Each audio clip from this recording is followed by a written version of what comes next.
Oke, Assalamualaikum warahmatullahi wabarakatuh. Selamat siang, teman-teman praktikan. Selamat datang di pertemuan ke-8 pada mata kuliah Basis Data Ilmu Komputer. Jadi di sini em, kita bakal ngebahas terkait pengenalan Laragon, terus ada DDL dan juga DML gitu. Nah, pastikan kalian juga sudah menginstal Laragonnya gitu ya. Oke, jadi di sini kita mau ngebahas terkait tentang gambaran umumnya terlebih dahulu gitu. Jadi di sini kita bakal ngebahas tentang penggunaan Laragon sebagai local development environment dalam pengembangan basis data secara lokal termasuk pemanfaatan MySQL dan PHP MyAdmin gitu ya. Yang tujuannya itu untuk memudahkan pembuatan ataupun pengelolaan database tanpa bergantung pada server eksternal gitu. Nah, untuk modul ini juga kita bakal ngebahas terkait konsep dasar dari SQL sendiri ya, yang berfokus pada Data Definition Language atau DDL, sama ada Data Manipulation Manipulation Language atau DML gitu. Oke, di sini untuk capit pembelajarannya, intinya di pembelajaran kali ini kita pengen kalian bisa lebih paham terkait penggunaan Laragonnya, kemudian kalian bisa mengoperasikan Laragon untuk menjalankan layanan database, kemudian kalian juga bisa memahami tentang DDL, DML gitu ya, sama berbagai perintah-perintah yang ada di SQL. Oke, langsung masuk aja ke materi praktikum. Jadi di sini kita bakal ngebahas terkait tentang Laragon ya. Jadi Laragon itu sebenarnya untuk local development environment yang di mana digunakan untuk menjalankan aplikasi berbasis web dan database secara lokal melalui komputer gitu. Nah, ini jadi servernya namanya localhost gitu. Jadi di sini untuk Laragon sendiri kita ada berbagai teknologi seperti PHP, MySQL, Apache, dan lain-lain gitu ya. Oke, mungkin kita langsung lanjut aja ke fungsi Laragonnya. Di sini ada fungsi utama Laragon yang pertama untuk menyediakan lingkungan pengembangan lokal untuk aplikasi web sehingga pengembang dapat menguji dan menjalankan proyek mereka secara lokal sebelum diterapkan di server publik gitu. Nah, di sini ada beberapa kegiatan praktikum basis data. Laragon digunakan untuk menjalankan database server secara lokal ya, karena kita pakainya localhost. Kemudian kita bisa mengelola database melalui PHP MyAdmin. Dan yang terakhir, kita bisa menjalankan dan menguji perintah SQL gitu, seperti DDL maupun DML. Nah, ini make sure kalau kalian sudah instalasi Laragon gitu ya. Kita kemarin sudah kirimkan link instalasi Laragonnya. Oke, mungkin kita langsung masuk aja ke perintah SQL yang pertama, yaitu tentang DDL atau Data Definition Language. Jadi DDL ini merupakan sekumpulan perintah dalam SQL yang digunakan untuk mendefinisikan dan mengelola struktur database. DDL berfungsi untuk membuat, mengubah, dan menghapus objek database seperti database, table, index, ataupun view gitu. Nah, secara umum DDL ini itu berperan penting dalam membangun atau mengatur kerangka gitu ya dari database-nya gitu. Bukan untuk mengelola datanya gitu. Jadi dia lebih ke membangun kerangkanya. Oke, mungkin di sini langsung aja kita masuk ke langkah praktikumnya. Di sini yang pertama untuk DDL yang pertama itu ada create, yang dimana create itu adalah perintah dalam Data Definition Language yang digunakan untuk membuat objek baru gitu. Jadi di sini create itu bisa membuat table juga, misalnya create table terus nama table atau create database nama database. Oke, mungkin kita langsung mulai aja. Di sini kalian bisa buka dulu, klik Laragon. Laragon. Nah, pastikan tampilannya sudah seperti ini. Kalau udah, kalian bisa klik database. Nah, nanti kalau misalnya sudah di bagian database, kalian bakal diarahin ke em, tampilan utamanya, tampilan loginnya. Nah, di sini kita klik aja root ya. Untuk password itu nggak usah diisi, jadi kalian langsung login aja. Nah, pastikan tampilan kalian sudah seperti ini gitu di PHP MyAdmin. Oke, mungkin sekarang kita langsung masuk ke pertama tentang create ya. Tadi udah dijelasin kalau create itu bisa membuat objek baru di dalam database seperti table atau database. Nah, di sini kita mau ngebuat database baru yang di mana formatnya itu create database, kemudian kalian tulis nama database yang mau kalian buat gitu. Contohnya di sini ada create database sekolah. Oke, kita buka dulu. Nah, kemudian kalian klik new, new yang ini di atas. Kemudian kalian klik SQL. Nah, kemudian kalian tulis create database sekolah. Ini bebas, jadi nggak mesti sekolah gitu. Kalau misalnya nanti kalian ketemu studi case tentang perpustakaan, ya berarti buat aja create database perpustakaan gitu. Oke, kita langsung aja formatnya seperti ini. Create database sekolah titik koma, kemudian kita go. Nah, kalau udah, kalian bisa lihat di sebelah kiri. Di sini ada ada tulisan sekolah, gitu ya. Nah, ini ada tanda plus, kalian klik aja. Nah, setelah itu di sini tampilannya kan bakal seperti ini nih ya, sekolah. Nah, selanjutnya kita membuat tabel baru gitu. Jadi biasanya di sekolah itu ada tabel. Jadi kalau misalnya sebelumnya kita belajar tentang SQL Management Server itu kita ada tabel.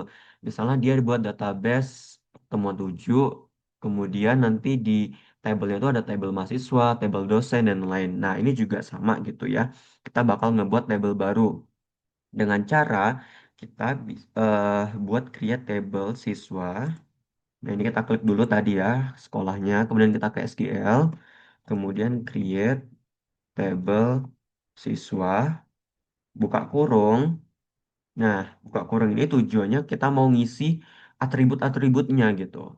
Jadi kita ngebuat tabel siswa, kemudian kita masukin atributnya. Di sini ada ID siswa,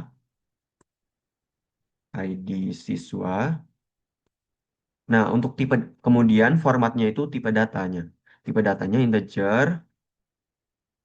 Nah, kemudian di sini ada primary key auto increment gitu. Jadi nanti dia bakal em, statusnya primary key untuk ID mahasiswanya.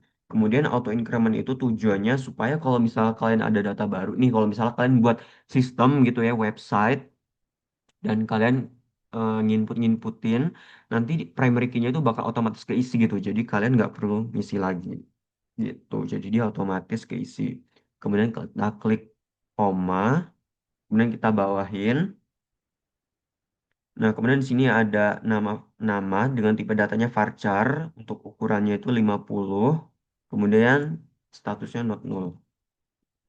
Nama varchar 50 not null. Artinya ini itu tipe datanya varchar, kemudian dia tidak boleh kosong nilainya. Nah, kemudian koma, kemudian di sini kelas varchar 10, kelas varchar ukurannya 10 not null. Not null ada ya? Oke, nggak ada. Oke, berarti dia nggak mewajibkan buat ngisi. Nah, kemudian kalian tutup aja, pakai tutup kurung.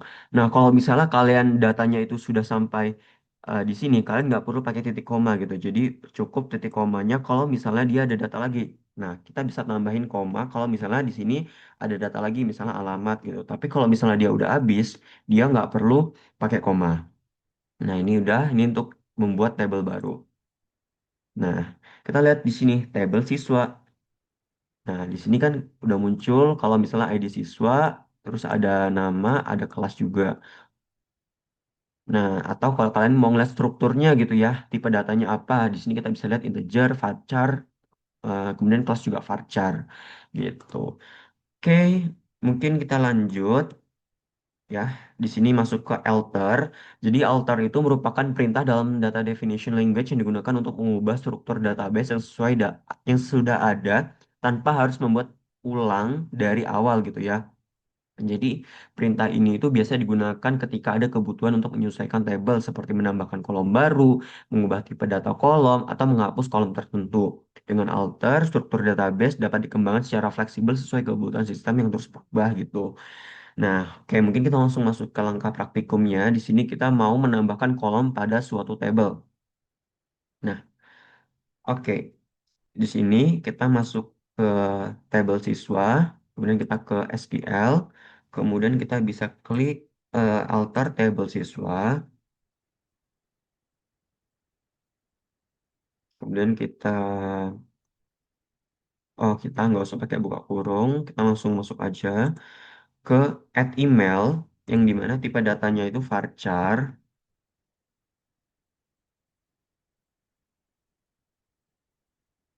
100, ukurannya 100, kemudian koma, kemudian add nomor HP tipe datanya varchar,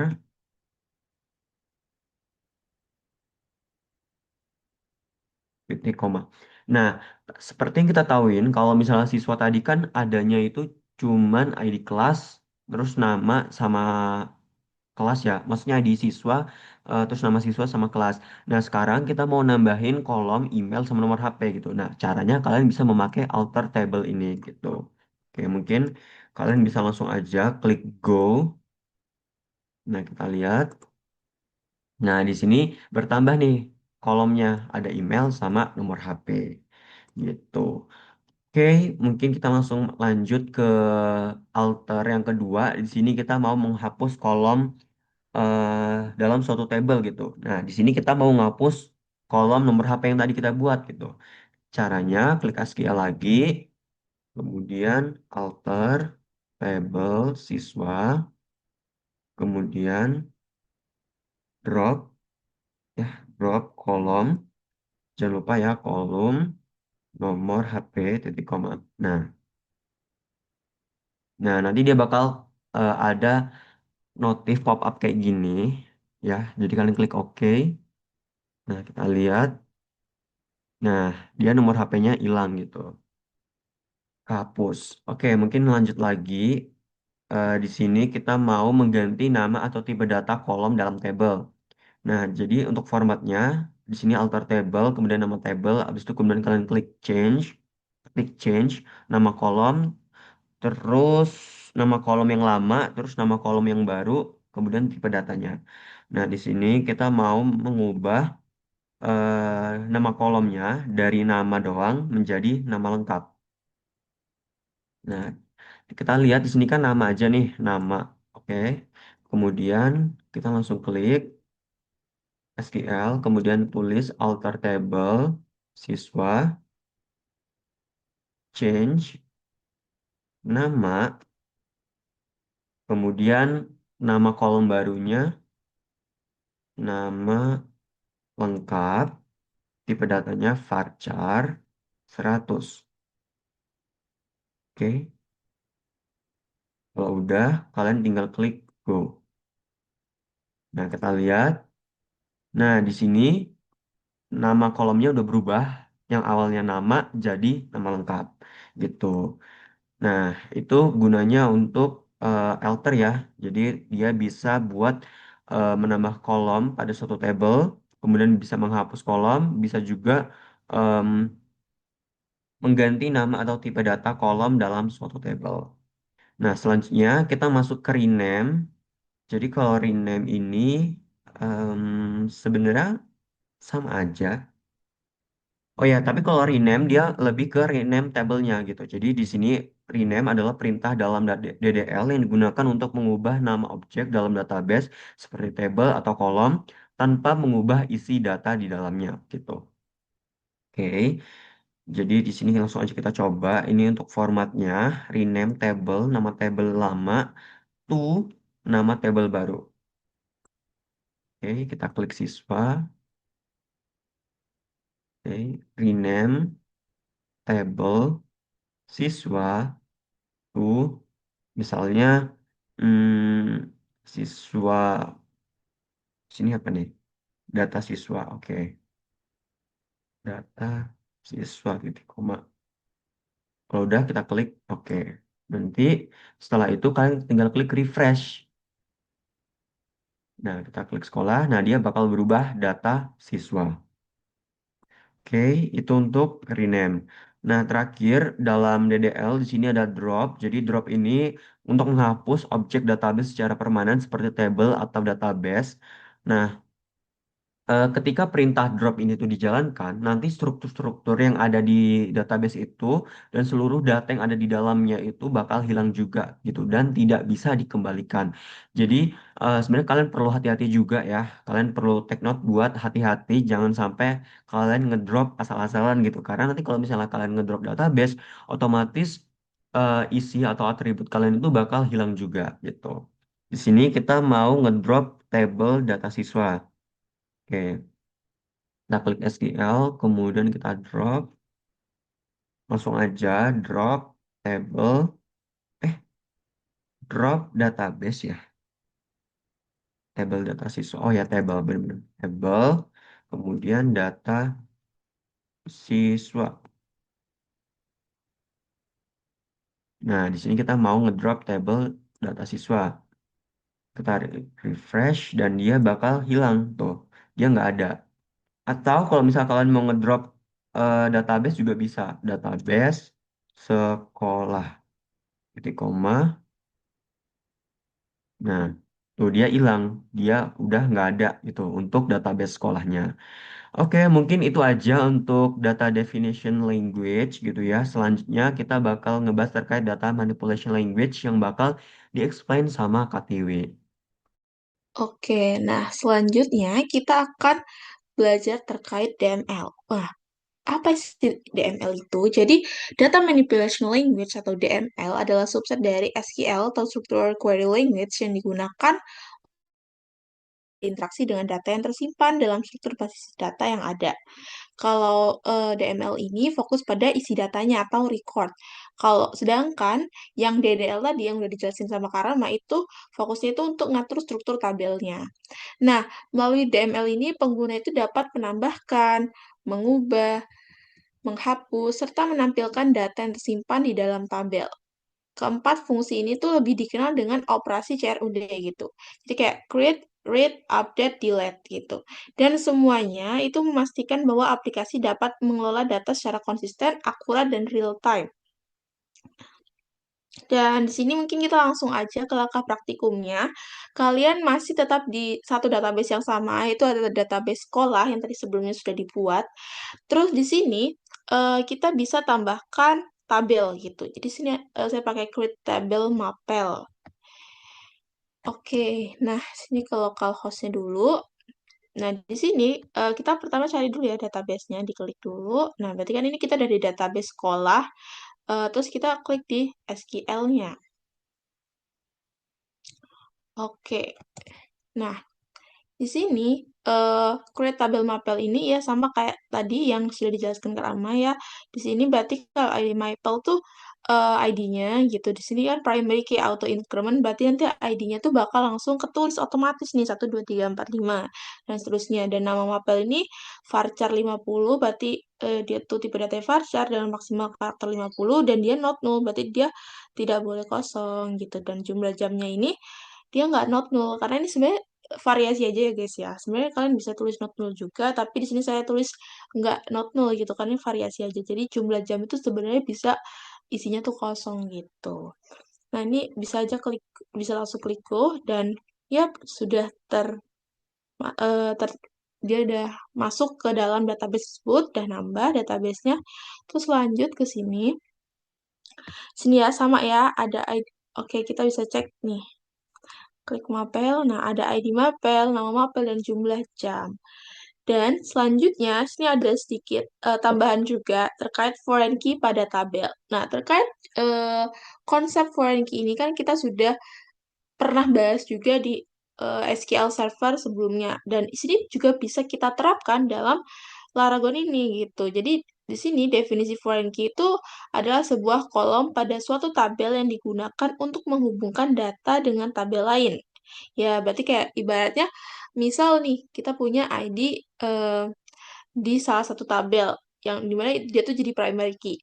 Nah, ID itu tuh bisa jadi foreign key di tabel lain gitu. Dan tujuan penggunaan foreign key untuk menjaga integritas data, menghindari data yang tidak valid, dan membentuk relasi antar tabel gitu.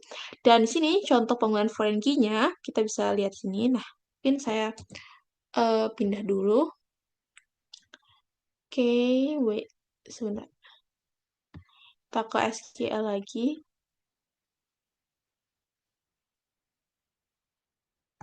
Nah, di SQL ini, create tabel guru. Nah, ini sama ya, integer primary key auto increment, berarti ID-nya tuh bakal langsung, apa namanya, bakal eh, terbuat otomatis gitu. Terus varchar 100 berarti varchar dengan maksimal karakter 100, umurnya integer, ID mapelnya integer. Sebenarnya ini bisa juga guys kalau misalkan mau divariasikan not null gitu. Nah, ini mungkin bisa saya tambahkan not null. Nah, terus foreign key ID mapel, reference mapel, ID mapel. Maksudnya apa?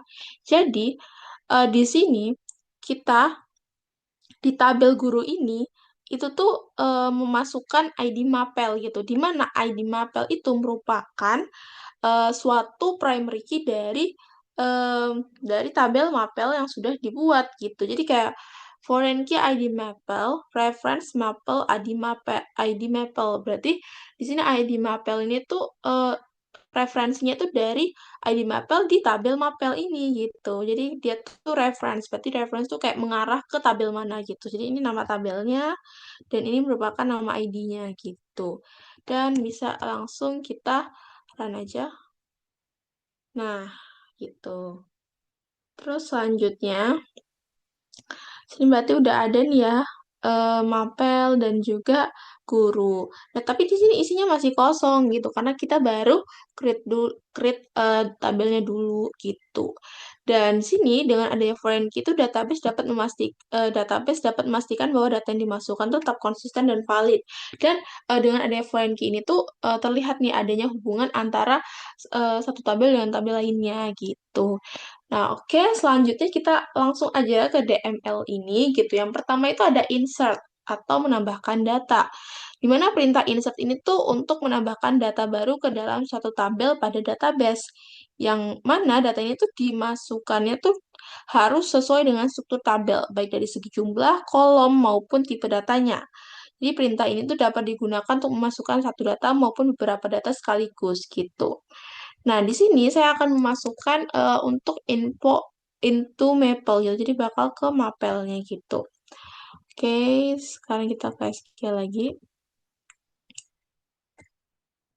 Nah, oke, jadi di sini insert into mapel berarti kita akan memasukkan ke dalam tabel mapel gitu.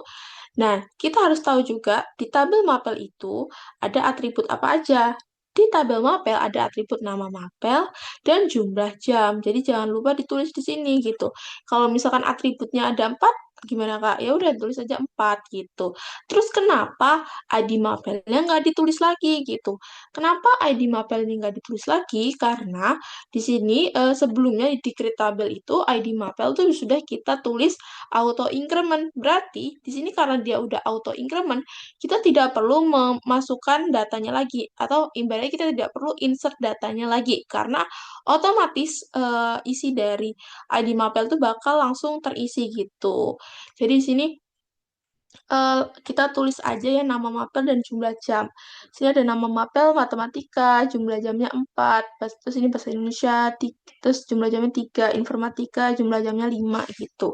Terus kenapa sih kok di sini matematika tuh ada tanda petiknya gitu, sedangkan 4 itu enggak gitu.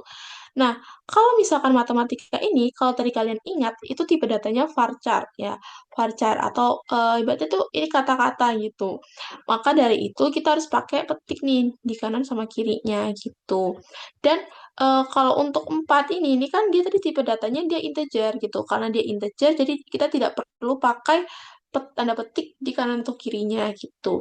Nah, misal nih, ini misal aja guys ya. Andai kata nih kalau misalkan dalam suatu tabel tuh ada lagi tambahan nih kayak misalkan apa ya hari apa ya frekuensi ke- misalkan ini misalkan aja tapi ini nggak perlu kalian ikutin ini frekuensi kelas gitu. Misalkan tipe data frekuensi kelas ini itu adalah integer maka ya udah kita tambah lagi koma di sini terus kita tulis aja misal angka 2 gitu dan yang lain nih bakal error nih yang lain kenapa error gitu karena ketika kita nambahin satu tipe data lagi di atas maka yang bawah juga harus kita tambahin gitu misal nih ya ini just for example ya guys. Nah gitu. Nah dia hilang kan errornya begitu. Tapi ini contoh aja ya guys. Karena kalau kita run ini pasti error. Karena apa? Karena di create tabel itu dia nggak ada frekuensi kelas. Tuh error kan gitu. Maka di sini apa saja. Oke, ini hapus juga.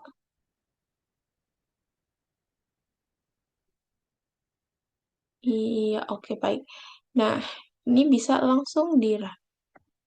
Oke, nah berarti ini udah insert into Mapel. Nah, kita cek di Mapelnya.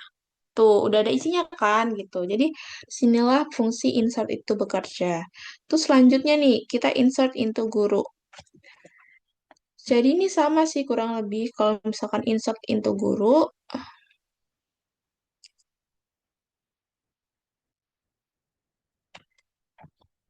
oke. Nah, ini berarti ya, ini ada varchar, terus ini integer dan integer. Oke, ini udah masuk ya. Jadi, kalau misalkan hijau gini berarti udah masuk klik nih. Kita klik lagi guru. Nah, ini udah masuk tuh.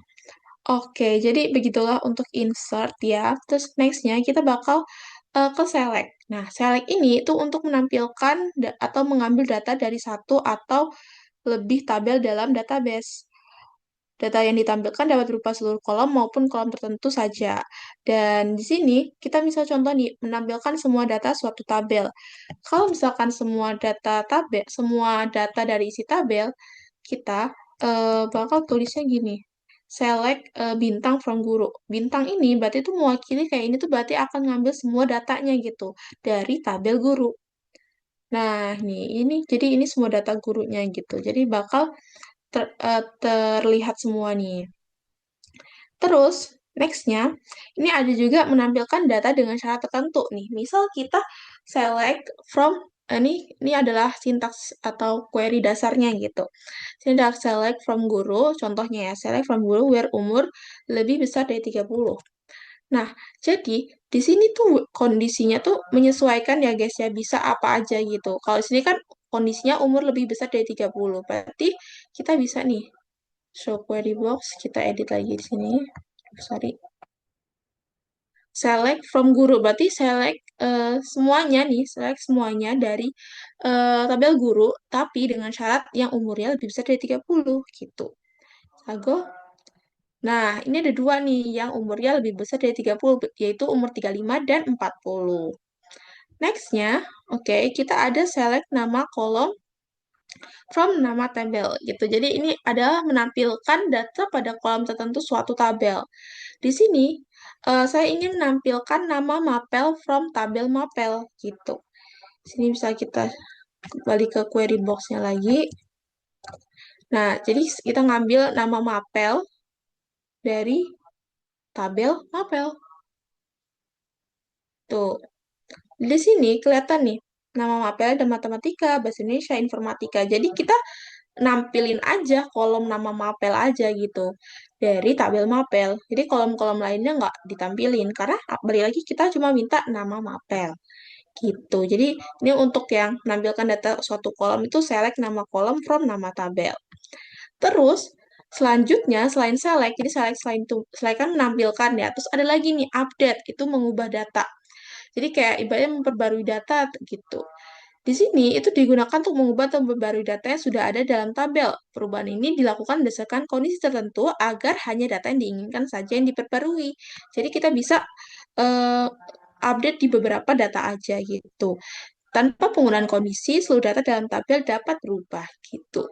Misal nih, kita akan update guru. Berarti kita akan update tabel guru dan set umur 36 where ID guru sama dengan 1 gitu. Oke, jadi di sini kalau untuk yang ini kita em, ada namanya where.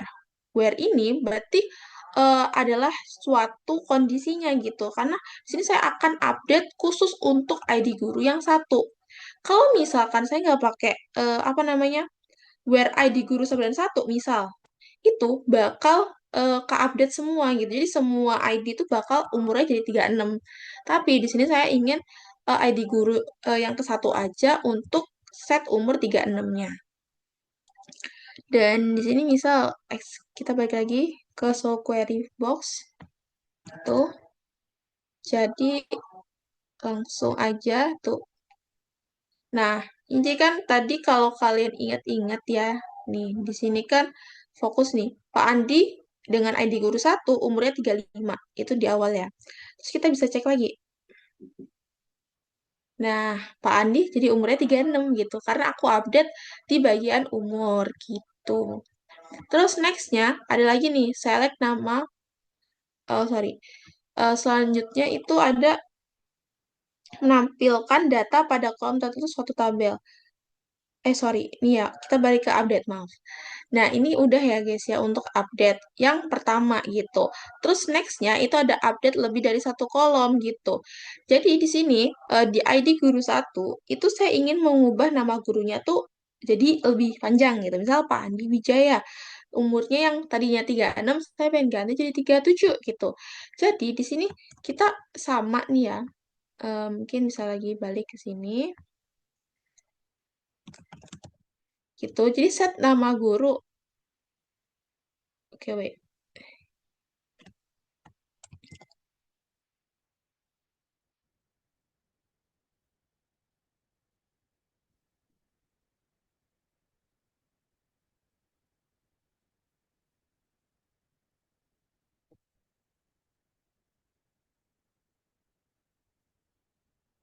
Update guru set nama guru Pak Andi Wijaya set umur 37, where ID guru sama dengan 1. Nah, ini bisa kita eh, klik. Oke, ternyata ending code was expected. Jadi salah nih. Nah, ini apa yang salah guys? Ini salah ending code-nya. Jadi kita harus make sure ini sama juga ya. Oke, ending code-nya itu. Dan ini bisa klik go. Oke. Nah, kita sudah mengubah bagian ini. Jadi namanya nama gurunya di Pak Andi Wijaya dengan umur 37. Oke, ini kayaknya kita agak ini ada salah ya. Jadi kalian juga harus make sure terkait penggunaan tanda petiknya itu tidak boleh sembarangan. Jadi karena kalau sembarangan bisa error. Terus nextnya itu ada delete. Pertama, ya delete ini tuh merupakan query untuk hapus data dari suatu tabel gitu. Penghapusan data ini bisa dilakukan berdasarkan kondisi tertentu gitu. Jadi agar kondisi delete ini tuh bisa dipakai untuk data yang dipilih saja. Jadi kita nggak hapus semuanya gitu, itu bisa gitu. Dan jika tidak menggunakan kondisi, maka seluruh data dalam tabel dapat terhapus. Jadi sama aja kayak update tadi ya. Ketika kita pakai kondisi, maka kita hanya mengupdate atau kita hanya memperbarui di ID itu aja atau di kondisi itu saja. Tapi kalau kita nggak pakai kondisi, itu bakal ngubah semuanya gitu. Nah, misal nih, saya ingin delete from guru where ID guru sama dengan 2. Maksudnya apa gitu? Jadi sini kita akan menghapus baris dengan ID yang kedua gitu. Jadi dari tabel guru nih ya, delete from tabel guru di mana gurunya ID guru yang sama dengan 2. Oke, kita go, ini klik OK. Terus di sini tuh ID guru yang nomor 2 sudah hilang. Karena apa? Karena tadi kondisinya menghapus ID guru yang nomor 2 gitu. Jadi sekarang tinggal 1, 3, dan 4.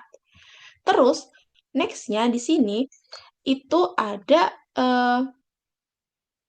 kondisi ketika tidak menggunakan where gitu. Contohnya di sini itu delete from guru gitu. Jadi kalau kalian tidak memakai where, maka otomatis semua data guru ini bakal kehapus. Nih, kita contoh ya. Delete from guru. Terus kita klik go. Ini klik OK.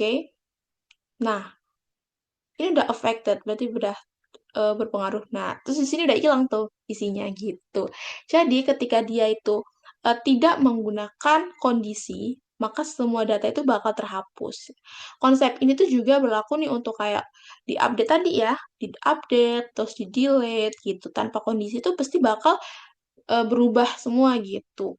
Dan mungkin aku mau highlight juga di sini untuk bagian seperti select ini juga kalian harus perhatikan juga nih. Kalau misalkan nih select yang kayak tanda bintang ini, berarti dia tuh mengambil seluruh data yang ada di tabel tersebut gitu. Sedangkan kalau misal nih kayak select nama kolom, berarti dia cuma ngambil data yang ada di kolom tersebut. Oke, mungkin segitu aja untuk video kali ini. nanti bakal ada link presensi. Jadi nanti presensinya itu kalian ikutin semua codingan atau kode query yang telah kita jelaskan semuanya gitu. Dan jadi ikutin yang benar-benar aja ya guys, yang dari sini dari modul gitu. Tadi yang mungkin kayak improvisasi dari aku itu nggak usah diikutin nggak apa-apa gitu. Dan nanti juga bakal ada special post test gitu. Nanti bakal dikumpulin bersama absensi. Mungkin segitu aja guys terkait pertemuan hari ini. Kurang lebihnya kami mohon maaf. Kami akhiri. Wassalamualaikum warahmatullahi wabarakatuh.